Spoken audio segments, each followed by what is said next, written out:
keeper, my opponent, ladies and gentlemen. Good afternoon, my name is Shabilah Asmarani and I'm from State Senior High School, class number 2 of BANYUASIN 3, and I'm here as the first speaker of the opposition team. Ladies and gentlemen, the honorable judges, our motion for today is this House prefers the strategy of pushing for institutional reform to address police abuse and misconduct rather than defunding the police. And I absolutely don't agree with this motion. Now, let's go to the argument of mine for this motion. Okay, so the first one is defund the police means reallocating or redirecting funding away from the police department to other government agencies funded by local municipality. That's it. It's that simple. Defund doesn't mean abolish policing, and even some who say abolish do not necessarily mean to do away with law enforcement altogether. And rather, they want to see the fallen trees of policing chopped down and fresh roots replanted anew. Ladies and gentlemen, Camden, New Jersey is a good example. Nearly a decade ago, Camden disbanded, abolished its police force, and dissolved the local police union.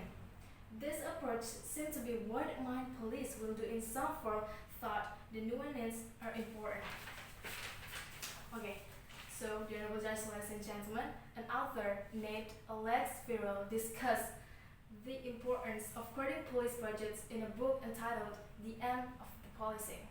According to him, we must first understanding that the police until was formed to understand what the police are fighting for.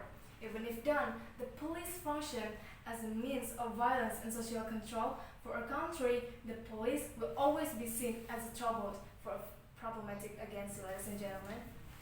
Defund the police to the moment of after two blacks, George Floyd and Breonna Taylor, killed at the hand of the police. All U.S. city governments, such as in Seattle, Minneapolis, and Los Angeles, are willing to handle these cases. Now, we go to the second argument. So demands for defund the police echo in the protests that have swept the United States since last year, and support is very broad, from civil society to politicians. In fact, this record had long been voiced by many activists. In essence, they wanted the public budget to be allocated to the police and correctional institution. Better, the budget is divided to other public service. For them, the state budgets for public security is better spent on housing, public health, education, job creation, and other vital programs management from the police and law enforcement budgets. On the other hand, the bearers of this note if public service can be used so that all citizens can access receive this, then crime will be also reduced. Now, we go to the third argument of mine. So, it's abuse of authority. The Washington Post, which since 2015 has been collecting data on police fatal shootings, shows that U.S. police kill nearly 1,000 people in a year. And in 2019, the number reached 1,004 people. Of course, the numbers are dire. Compared with England, each year, British police carry out fatal shooting in the range of 3 of 6 cases per year.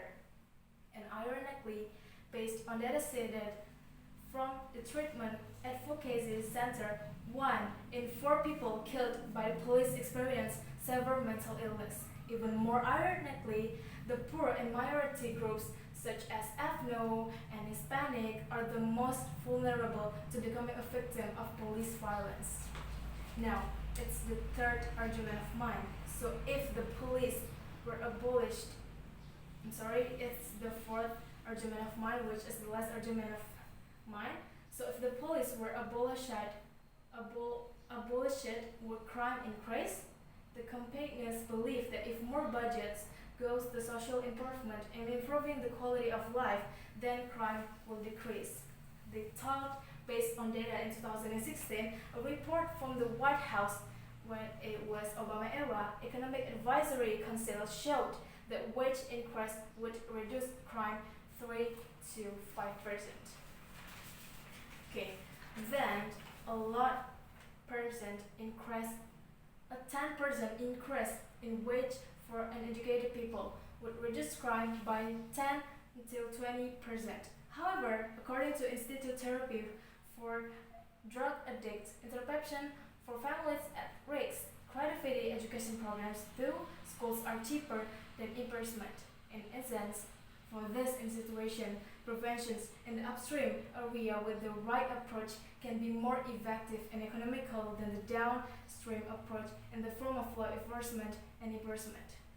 This argument has a point. In countries with better influence and relatively equal societies such as Switzerland, Norway, and New Zealand, crime rates are very low.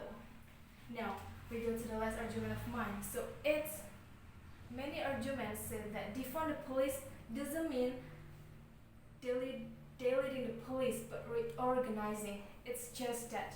About rearranging this, there are many versions of that. There's a moderate version which proposes some bad practice in policing, such as eliminating no-knock warrants. And according to the police documentary data in U.S. in 2014, following the shooting of Michelle Brown by white policemen, there was a push for police to have a camera to stop on him.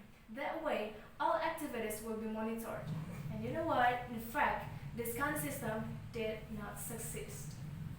Ladies and gentlemen, now I'd like to tell you the conclusion of this motion. So in my opinion, it's the time for US to address systemic issues in law enforcement in the US and allocate more budget for things that people need and no wasting any of money anymore for the police who still commit many violences and bad behavior. Okay, so that's all from me. Thank you very much for your attention. Good afternoon. Wassalamualaikum warahmatullahi